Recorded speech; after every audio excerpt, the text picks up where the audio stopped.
Semua orang tahu bahwa tidur larut malam dan makan terlalu banyak tidak sehat.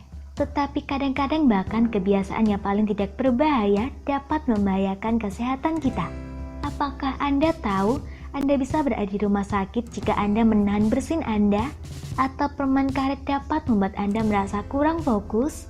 Berikut daftar kebiasaan yang tampaknya tidak berbahaya tetapi sebenarnya menimbulkan bahaya besar bagi kesehatan kita. Menahan bersin. Fungsi utama bersin adalah menyingkirkan bakteri, virus, dan partikel debu. Ketika Anda menahan bersin, Anda tidak membiarkan tubuh membuang benda-benda ini. Tapi bukan itu saja, bayangkan apa yang bisa terjadi jika Anda mencoba bersin dan menahannya. Hal yang sama terjadi dalam hidung Anda, yakni seluruh kekuatan bersin kembali dan dapat melukai pendengaran, meningkatkan tekanan darah, otak, dalam skenario terburuk esofagus. Menggunakan tusuk gigi. Dokter gigi tidak suka tusuk gigi. Mereka tidak berbahaya bagi email, tetapi gusi berada dalam bahaya dan hampir tidak mungkin membersihkan mulut Anda dengan tusuk gigi. Agar mulut tetap bersih, gunakan benang gigi, tetapi Anda harus belajar cara melakukannya dengan benar terlebih dahulu. Tidur di atas bantal dengan tengkurap. Nyaman tetapi berbahaya untuk tidur di bantal Anda dengan tengkurap. Dalam posisi ini, sulit bernapas, leher berada pada posisi yang tidak alami, sirkulasi darah menjadi lebih buruk, dan tulang belakang leher berada dalam bahaya. Selain itu, dokter memperingatkan bahwa kerutan yang mungkin Anda miliki setelah tidur dalam posisi ini akan segera menjadi konstan, mereka tidak akan pernah hilang. Menggigit biji dengan gigi Anda. Biji bunga matahari itu enak dan bermanfaat, tetapi mereka harus dikuliti dengan tangan dan jangan pernah mencobanya dengan gigi. Dokter gigi selalu mengenali pemakan biji yang berpengalaman dengan kerusakan gigi yang sangat spesifik. Orang yang mengalami masalah kandung empedu tidak boleh makannya sama sekali dan nilai kalori mereka lebih dari 500 kilokalori dalam 100 gram. Mengunyah sesuatu yang solid. Orang yang suka mengunyah pena, pensil, penjepit kertas, dan benda padat lainnya biasanya memiliki masalah enamel besar. Ini juga mengapa Anda tidak boleh mencoba membuka botol, mengunyah kacang, es batu, dan lollipop. Lebih dari itu, Anda bisa mendapatkan infeksi jika Anda melakukan ini. Menunda pergi ke kamar mandi. Pada Juni 2018, seorang gamer muda dari Inggris Raya dirawat di rumah sakit setelah ia menghabiskan 8 jam bermain tanpa henti. Usus dan kandung kemih begitu kembung sehingga dokter mengira dia mengidap tumor kanker. Semua dokter setuju bahwa Anda tidak boleh menahannya karena jika Anda melakukannya, Anda dapat melukai otot yang dapat menyebabkan infeksi saluran kemih dan konstipasi. Mencuci rambut dengan air panas.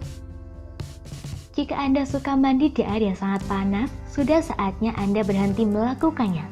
Pertama, itu dapat menyebabkan sakit kepala dan pusing yang sangat buruk.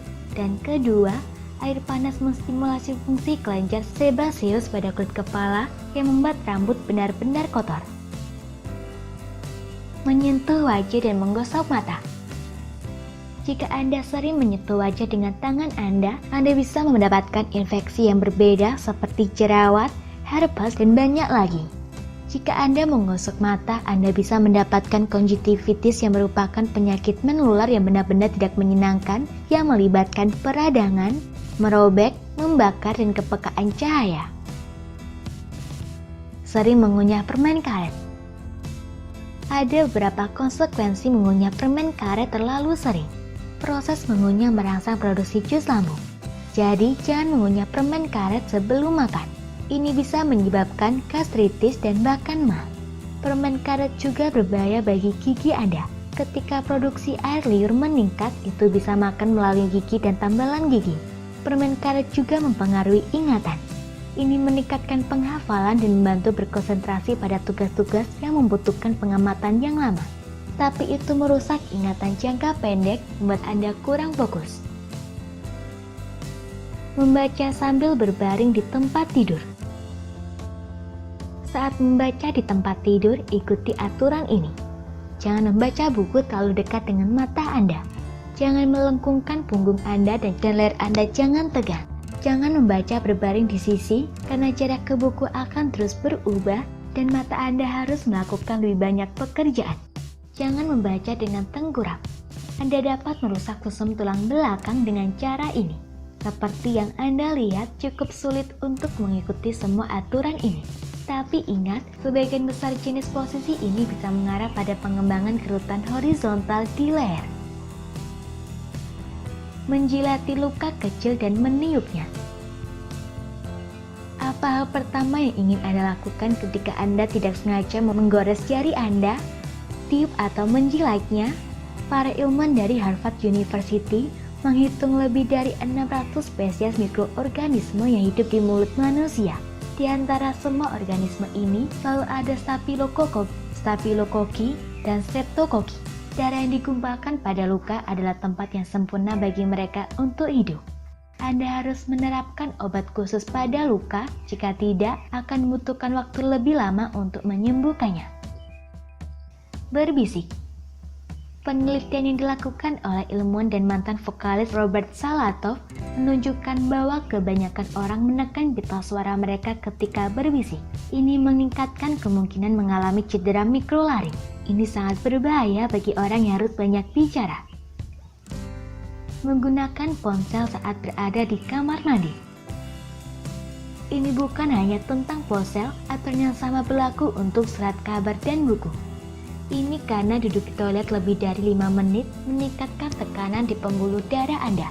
Dan alasan mengapa ponsel sangat buruk adalah karena kita tidak meninggalkannya di kamar mandi ketika kita selesai. Sebaliknya, kita membawa mereka bersama yang membantu menyebarkan bakteri. Bonus, menggunakan kapas untuk kebersihan hidung. Meskipun banyak pakar tidak menyarankan untuk menempelkan apapun ke hidung Anda, ada beberapa kasus ketika menggunakan kapas lebih baik daripada menggunakan jari. Jika Anda menjalani ritoplasti, membersihkan lendir dari hidung hanya bisa dilakukan dengan kapas, karena jika Anda meniup hidung, Anda bisa menyebabkan pendarahan atau yang lebih buruk lagi, beberapa kerusakan yang mengharuskan dokter bedah Anda melakukan semua pekerjaan lagi. Ketika Anda perlu mencuci hidung dengan larutan, Anda tidak ingin terlalu jauh. Dalam hal ini, rendam saja kapas dalam larutan dan tutup bagian dalam lubang hidung Anda dengannya. Hati-hati, menempelkan kapas terlalu jauh ke hidung dapat menyebabkan cedera. Jadi kapanpun Anda bisa, serahkan pekerjaan ini kepada seorang profesional. Semoga informasi tersebut dapat bermanfaat. Jangan lupa untuk klik subscribe untuk mengetahui video terbaru dari kami.